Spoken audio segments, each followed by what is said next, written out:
Hello guys, greetings from the land of cherry blossoms. Once again, this is Dudes and welcome to my channel. Okay guys, ang vlog po natin sa araw na ito is magluluto po ako ng ginataang kalabasa, no? Pero bago po ang lahat, gusto ko lang pasalamatan ang aking mga subscribers na umabot na po ng 1,654 at this very moment. So maraming salamat po sa inyong lahat. Sana'y dumami pa kayo. So sa loob lang po ng 2 buwan, ano? Mabilis lumaki ng channel natin. So, maraming salamat po sa inyong lahat. So, without any further ado, tara na, magluluto po tayo. Let's go!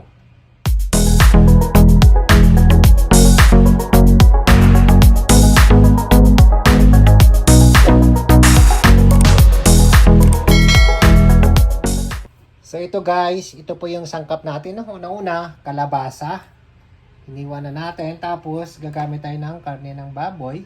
Pero ako guys, pinili ko yung may taba-taba kasi hindi na ako gagamit ng cooking oil. Igigisa ko siya mismo sa mantika nitong baboy. Abangan nyo kung paano ko siya gagawin. No? Sitaw. Pero dito parang sa atin Baguio beans ito kasi ito lang yung ma-avail dito sa Japan the whole year round. No? Meron tayong dinikdik o ginayat na bawang. Gagamit tayo ng kamatis, sibuyas, pinagsama ko na pati yung yung nor cubes, patis, hipon, at guys kadalasan ang ginagamit nila talaga dilis na daing, pero ako sayang kasi baka masira lang kaya sa halip na dilis gagamit tayo ng daing na danggit. At of course, meron tayong gata, no? So ayan. Ulitin ko dito kasi walang gata na sariwa kaya dilata na yung bibili natin.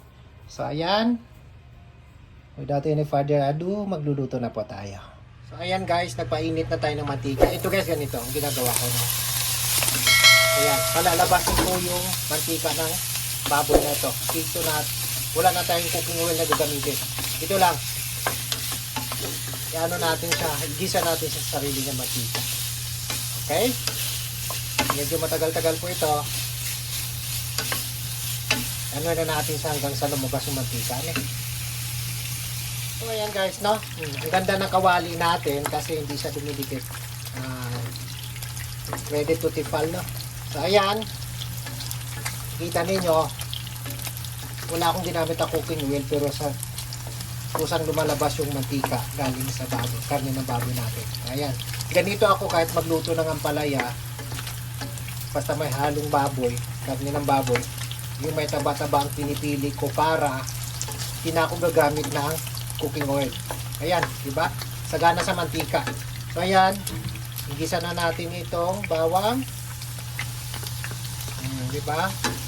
Hindi na gagamit ng cooking oil. Tapos, lagyan na natin yung sibuyas.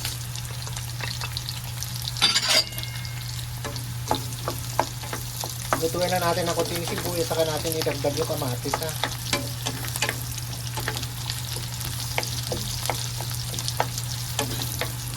Ayan, lagyan na natin ang kamatis. Tapos talaga ugali ko yan yung kamatis. Gusto ko dinudurog talaga. Gusto ko durog na durog yung kamatis para hindi siya nakikita.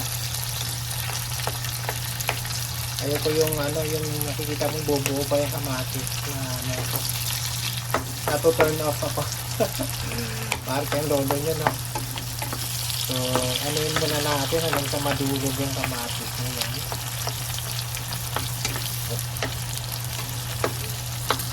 So, ayan, durog na po yung kamatis. Lagyan na natin tong hipon, no?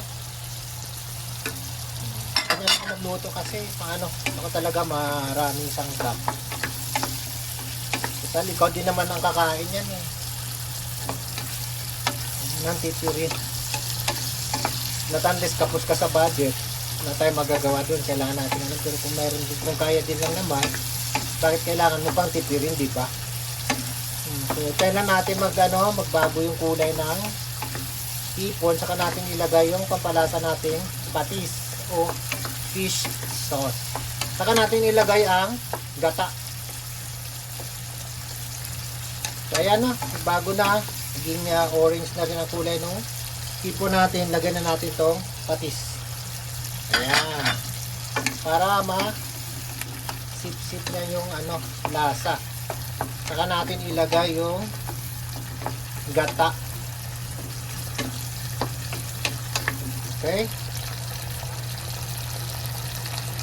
Lagyan na natin yung gata niya.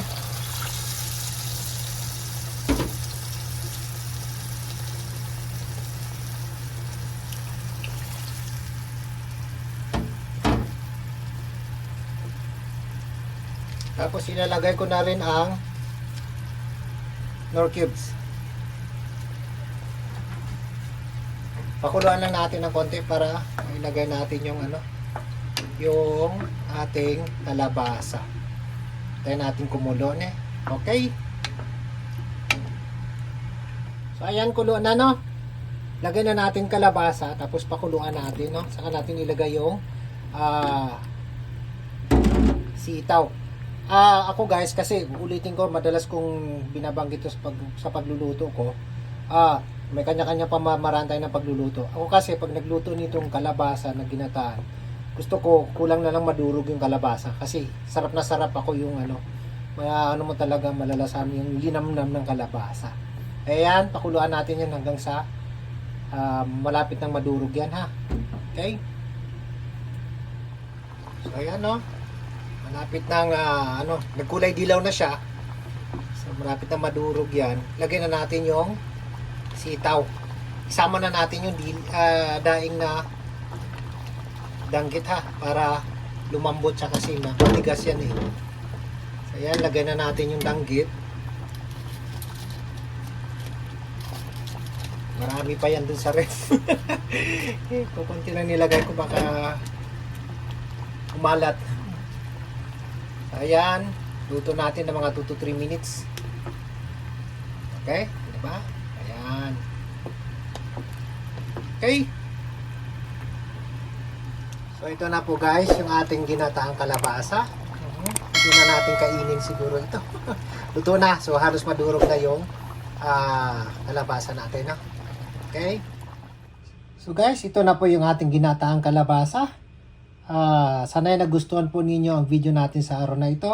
At kung nagustuhan po ninyo, huwag sana natin kalimutang mag-like, mag-comment, at higit sa lahat mag-subscribe. At huwag kalimutang pindutin ang notification bell para maging updated tayo sa susunod ko pang mga videos. Maraming salamat po. Domo arigatou gozaimashita.